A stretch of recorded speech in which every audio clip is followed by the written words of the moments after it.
Allez, bonjour à tous. On est encore et toujours, parce que vraiment on y prend énormément de plaisir, hein, François. On est toujours au musée européen de l'aviation de chasse à Très beau Montélimar. musée, ouais. Entre deux dégustations de nougat, on vient voir les avions, on en parle. Et alors je suis avec, quand je dis on, c'est pas un pluriel de majesté, c'est parce que je suis avec enfin si, en fait, c'est Sa Majesté François Leminck, vice-amiral.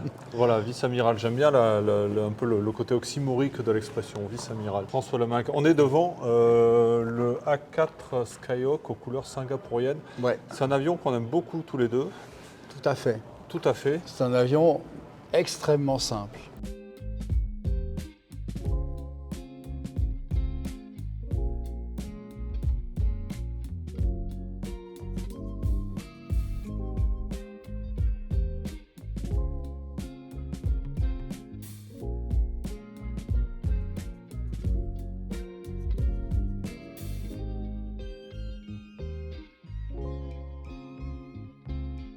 C'est beau la simplicité. Tout à fait, Voilà, il est exactement. riche de sa Ouais. simplicité cet avion. Oui. Oui, enfin.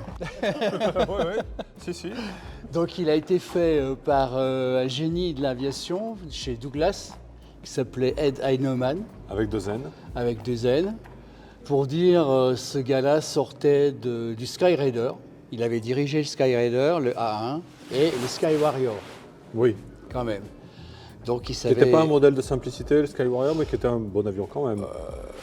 Par rapport à ses perfos, Oui. embarqué sur porte-avions, À l'époque. c'était quand même un exploit. Et Ed Heinemann avait, quelque temps avant le Skyhawk, travaillé pour l'US Navy sur un projet d'avion embarqué sur sous-marin. Il s'agissait d'embarquer un avion dans les containers qui contenaient des Régulus, D'accord. c'est-à-dire les espèces- missiles. Les espèces de missiles de croisière de l'époque. Oui, les missiles de croisière, juste avant les missiles balistiques. Bon, alors la Navy, à cette époque-là, je ne sais pas ce qu'il leur avait pris, se dit tiens, et si on pouvait embarquer un avion dans un sous-marin?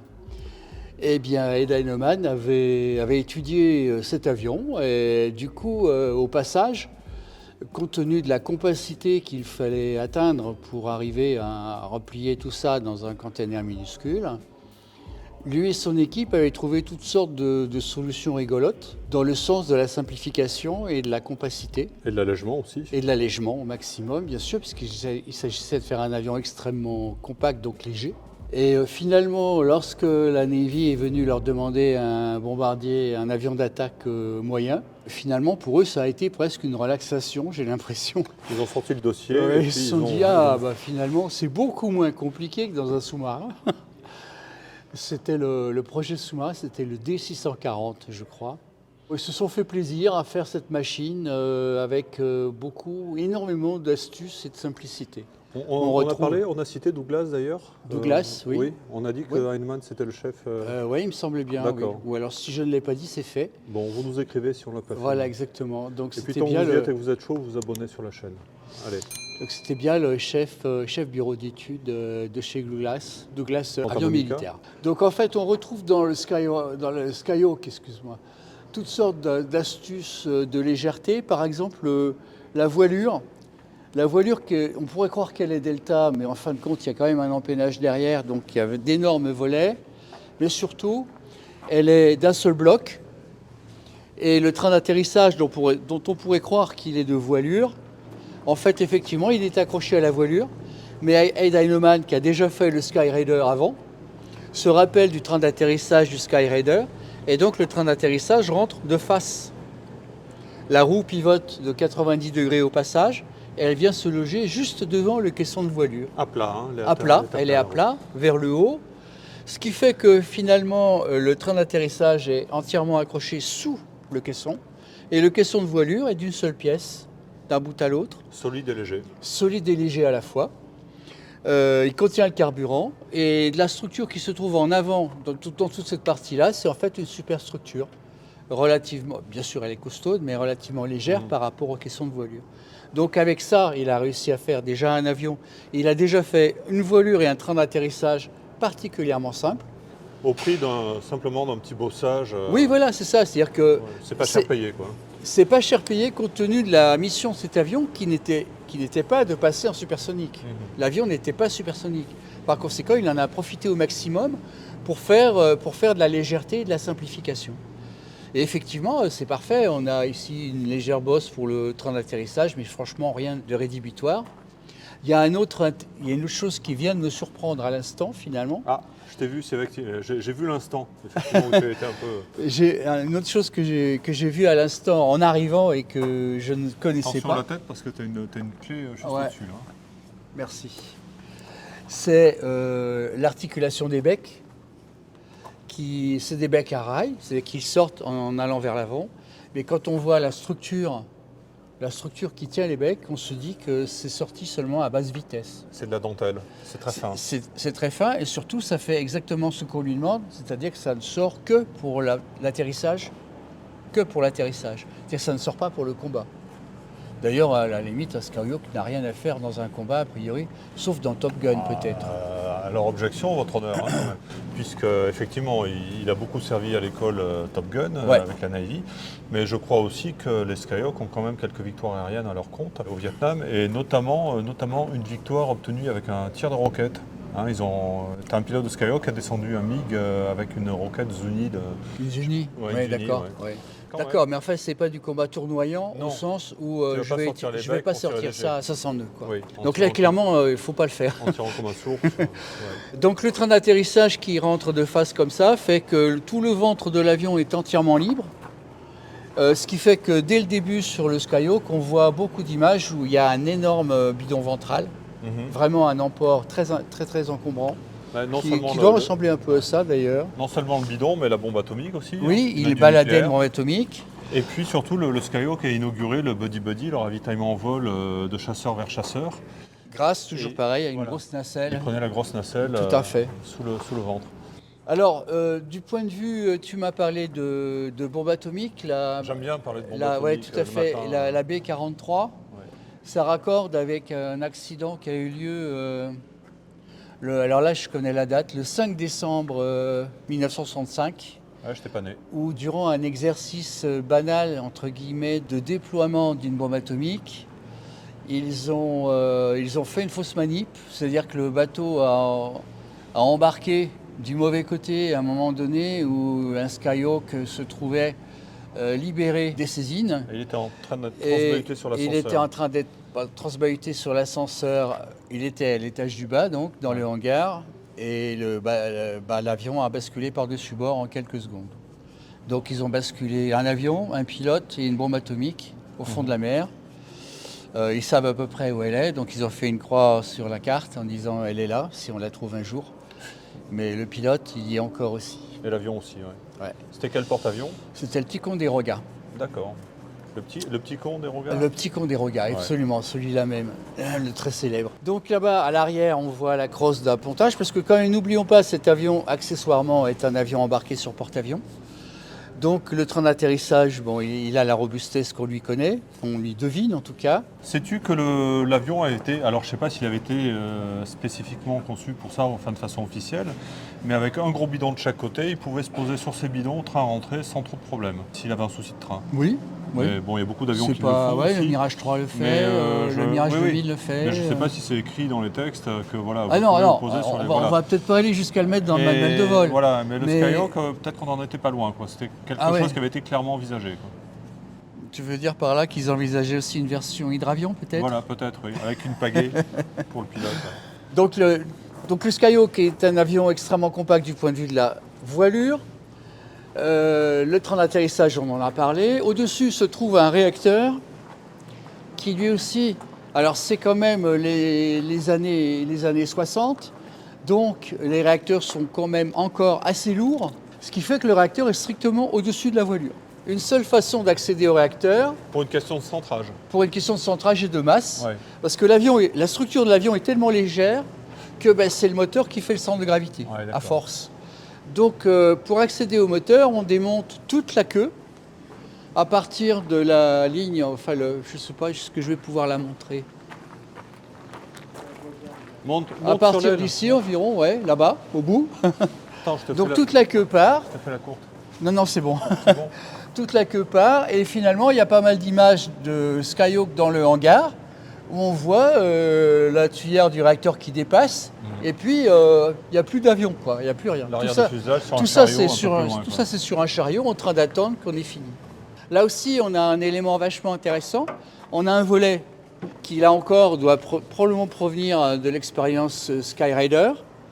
Donc un volet avec une très forte course et un volet supérieur qui fait que l'avion peut braquer en crocodile les deux volets l'un au-dessus de l'autre, enfin en écarté, et ça fait un aérofrein absolument incroyable. Ouais. En plus des En aérofreins plus de celui-là. qui effectivement. sont quand même aussi bien gaulés. Hein. Ouais, ils sont bien gaulés, mais Pour la taille finalement, de quand l'avion. tu vois ça, tu te demandes pourquoi. Oui, mais ils ont rajouté ça en plus. Pour la taille de l'avion, C'est un avion empenné. C'est un avion avec une voilure qu'on pourrait considérer Delta, mais il est empenné. Donc effectivement, il peut supporter des volets. Donc là, on a un empennage monobloc plus gouverne mobile. Il n'est pas monobloc justement, il est à plan fixe mobile plus gouverne. Et vous voyez par exemple la dérive, la gouverne de lacet, qui tout simplement n'a pas de revêtement. C'est pas la peine. Ed s'est dit, bon, bah, de toute façon, à cet endroit-là, l'écoulement aérodynamique, il n'y en a plus. En tout cas, c'est plus la peine de considérer qu'il est accroché. on s'en balèque. Et donc, pas besoin de mettre de revêtement sur la fin du drapeau. Donc ce qu'on voit, c'est les renforts, c'est la structure qui normalement est à l'intérieur et qu'on ne voit pas. Voilà, exactement. Plus le fait qu'il y a un... Alors ça, c'est une méthode Douglas, entre autres.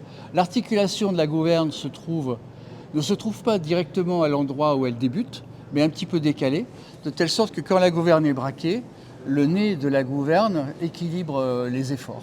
Donc ça permet d'avoir des efforts en servo-commande plus bas, voire même éventuellement, je ne sais pas. Je ne pense pas que cet avion soit en commande directe quand même, il ne faut pas pousser. Ah oui, alors quand même, ils ont eu des soucis ces gens-là.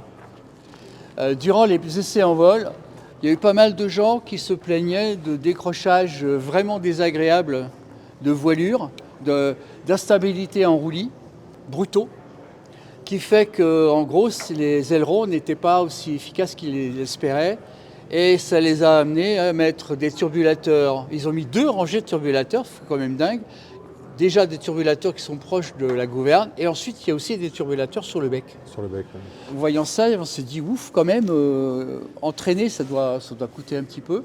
Mais ça tient au fait que l'avion est subsonique. Donc en fin de compte, si le moteur est suffisant, pourquoi pas? C'est pas le sujet. Donc voilà un avion extrêmement robuste. Vous pouvez toucher l'arrière, il ne va pas se passer grand-chose vu qu'il y a un tuyau de réacteur et autour il y a une structure de fuselage et c'est tout. Et il y a aussi des pilotes qui se sont pris des gros obus dans la figure et qui se font photographier sur le porte-avions en passant la tête à travers le trou laissé par l'obus, quoi, dans l'avant de la voilure. Ça n'aurait pas été pareil si ça avait traversé le caisson, il faut reconnaître. Hein. C'est un avion très costaud. Premier vol, 1954. Donc il y a oui, voilà, ouais. 72 ans, c'est incroyable. Et c'est un avion qui est encore en service quand même à droite ou à gauche. C'est une durée Encore de... en service, oui. Bien sûr. Sur le A4, les dernières versions, le D6 ou... Alors déjà Non. chez les privés, Ah oui, bien qui sûr. font du plastron. Et puis en force aérienne, qu'est-ce que j'avais noté? Est-ce qu'il y en a encore? L'Argentine, non, c'est fini. Bon, on en parlera tout à l'heure hein, de l'expérience au combat. Ah Ce qu'on peut citer, c'est effectivement les couleurs de cet avion, qui est aux couleurs de la force aérienne de Singapour. Pourquoi cet avion est arrivé ici à Montélimar? Tout simplement parce que Singapour, en 1998, a basé un escadron d'entraînement en France, à Caso. C'est un accord bilatéral France-Singapour pour profiter de l'espace aérien local. La force aérienne singapourienne exporte beaucoup la formation de ses équipages à droite à gauche en raison de l'étroitesse de leur espace aérien. Donc il y a eu 18 avions basés de 1998 à 2012. Et en 2012, ils ont été remplacés par des Air Macchi DM346. Ah d'accord. Donc là, on a la chance d'avoir un avion qui est quand même assez joli, c'est le monoplace. Le biplace c'est carrément moche avec les deux... Enfin, il y a eu 2 sortes de biplaces en fait. Il y a eu le biplace classique avec une seule verrière et puis c'était de l'entraînement. Oui. C'est ça, oui. Mais il y a aussi le biplace avec 2 postes de pilotage séparés l'un derrière l'autre, comme on a sur le Vigan également, qui est dans le musée. Il faut comprendre aussi que sur cet avion, lorsqu'il a fallu rajouter de l'avionique, et on a rajouté en fin de compte une sorte de sac à dos sur l'extrado de l'épine dorsale. Pourquoi? Parce que l'avion est tellement léger que quand on rajoute de l'électronique, si on la met dans la queue, le centre de gravité va reculer. Donc la solution la plus simple qui a été trouvée, encore une fois, c'est de dire, bon, puisque l'avion est subsonique, puisque de toute façon il ne passera pas le son, autant mettre l'électronique à un endroit accessible, à savoir un sac à dos avec des portes qui s'ouvrent facilement, un sac à dos qui n'est pas travaillant, plutôt que de faire des trous dans la structure arrière qui supposerait de renforcer la structure arrière, de l'alourdir et de mettre l'électronique dans une zone dans laquelle il y a le tuyau du réacteur. Donc finalement, la solution la plus simple était bel et bien de rajouter du volume sur le dessus du fuselage. Premier engagement au combat avec les Américains au Vietnam. Donc j'ai évoqué tout à l'heure cette victoire aérienne surréaliste réalisée avec un tir de roquettes unis contre MiG-17. C'est pas un chasseur, le Skyhawk, donc c'est un avion de bombardement. Donc forcément il a pris des coups depuis de la part de la DCA au sol, mais néanmoins il a tiré quand même son épingle du jeu. Ce qui est intéressant, c'est que la Navy l'a aussi utilisé dans les missions de lutte contre les SAM à Hanoï, puisqu'ils ont tiré des missiles Shrike en avant des raids de F-105. Et ils ont eu cette mission au début, effectivement, de lutte anti-radar. Donc tu envoies des A4 avec des Shrike pour préparer l'arrivée des Thunder Chief. Oui.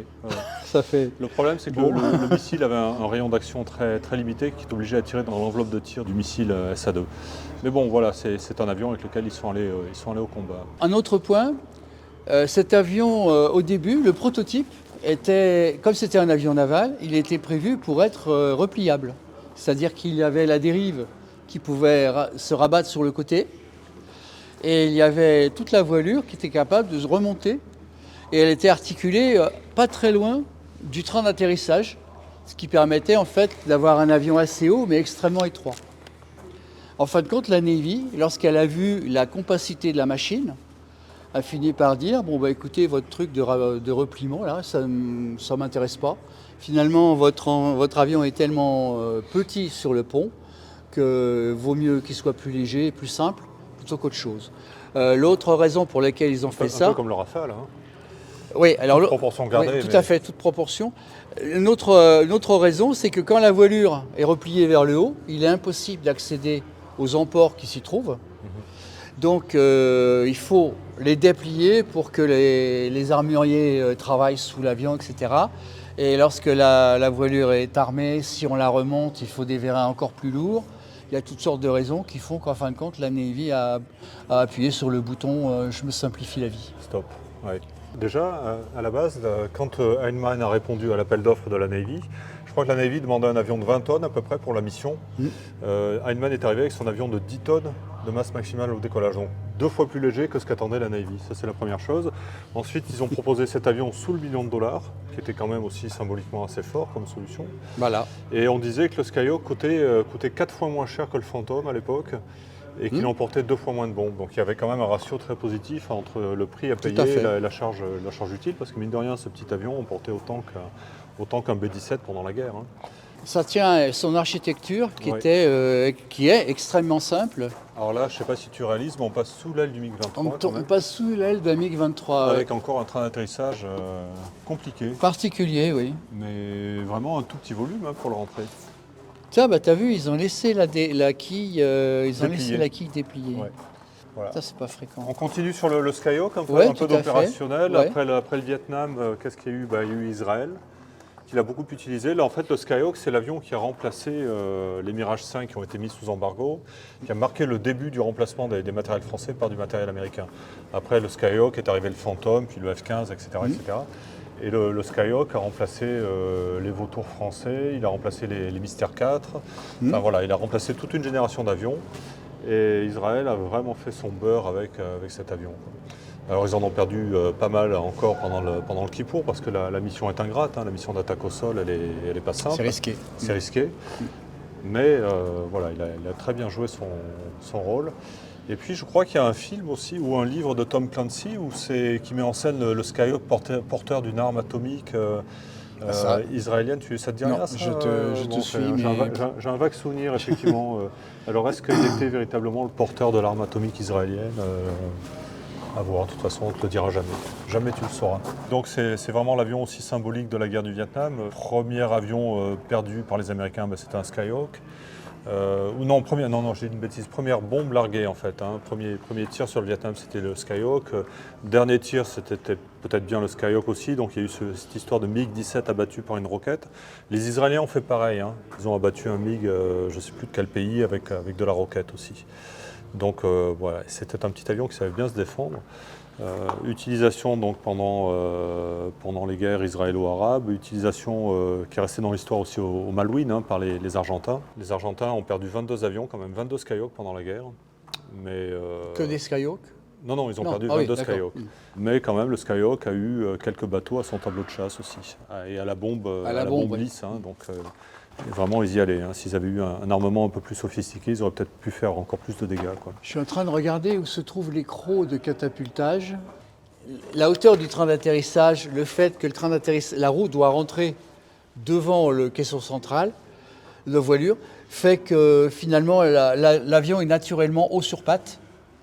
Et donc il y a matière à transporter des armements assez encombrants sans difficulté. Puis ça donne aussi de la course à l'amortisseur, aussi à la pompe. Tout à fait, ouais. Il y a tout ce qu'il faut véritablement. C'est-à-dire que tout s'emboîte correctement dans cet avion, mis à part qu'il n'est pas supersonique. C'est le seul truc véritablement de toute façon, dès que tu accroches des charges, hein, oui, tout à fait. Tu ne vas pas très loin. Hein. Du coup aussi, le fait que le moteur soit au centre de gravité fait que tout l'arrière est peu vulnérable. Et il peut vraiment revenir avec des dégâts de combat assez importants. Oui, c'est un truc en plus que les Israéliens ont prolongé, puisqu'ils avaient ces prolongateurs de tuyères qui faisaient... comme sur les mystères, comme les SMB-2 aussi. Oui, les SMB-2 aussi, oui.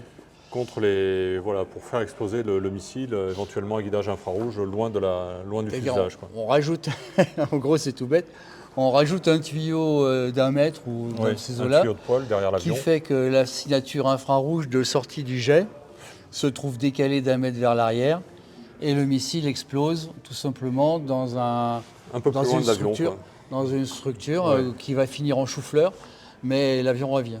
Un peu comme ce qu'on a vu à Rochefort avec le super étendard, où en fin de compte c'est bel et bien la tuyère qui a tout pris et la tare n'a rien eu. Sinon il ne serait pas revenu. Fun fact, comme on dit, chose amusante, il y a eu pendant plusieurs années des Skyhawk basés en France à Nîmes, sur Nîmes-Garon, qui était loué à Draken, la société Draken, et qui était loué par un prestataire français pour faire du plastron, une fois de plus, au profit de la marine. C'est-à-dire que, donc tu avais du Skyhawk qui volait dans le ciel provençal. Donc c'est un avion qui est encore finalement assez répandu pour dans ses missions de partenariat public-privé, parce qu'il est économique à mettre en œuvre, il a un bon niveau de performance. Voilà, il a un moteur il est solide, il est fiable, il n'a pas réinventé la poudre. Pas une prise de tête. Alors je remarque aussi ça, le Strex qui est ici, l'aigrette qui se trouve à peu près dans la bonne position pour travailler correctement avec la voilure. Donc là aussi, une petite surface toute bête qui va permettre à la voilure de mieux travailler, sachant qu'à cause du train d'atterrissage, il n'y a pas de bec sur la partie intérieure de l'aile, et le bec commence juste après la structure de train d'atterrissage. C'est un avion qui aurait pu voler sous les couleurs françaises, puisqu'il a été testé sur soit le Foch, soit le Clemenceau. Il était shortlisté pour éventuellement remplacer l'étendard. On sait que finalement ça a donné... Avec le Corsair aussi. Le Corsair également. On est finalement tombé sur le super étendard, mais voilà, c'est un avion qui aurait pu équiper la marine française. C'est un avion qui a été embarqué par la marine australienne, sur le HMS Melbourne, à l'époque où l'Australie avait encore un porte-avions. C'est un avion qui a été embarqué par les Argentins sur leur porte-avions aussi, le 25 de Mayo. Oui, parce qu'il n'y avait plus que ça. C'était ça avec les super étendards. Oui, c'est ça. Ou le précédent peut-être. Ouais. Vous nous écrirez si c'est pas le 25 mai. C'est un essuie-glace qu'on trouve là-haut. Ouais. Et je termine sur les embarquements, tu t'en fous, mais je termine quand même. C'est un avion qui a été embarqué sur le porte-avions brésilien, qui s'appelait le... je sais pas. Carioca ou Cacaracha, je sais plus. Non. Ah bon? Non, je sais plus. Bah voilà, toi non plus. Faites-nous un courrier pour tout ça, pour toutes les questions qui... Et toutes les questions qu'on vous pose. Et n'oubliez pas de cliquer sur le pouce en l'air et de vous abonner. Bon. Quoi dire d'autre? Ça un essuie-glace là-haut? Bah oui, il vole pas vite, justement. Attends. T'as qu'à monter sur l'aile tant que tu y es, vas-y. Bah, attends. Non, c'est un essuie-glace là-haut.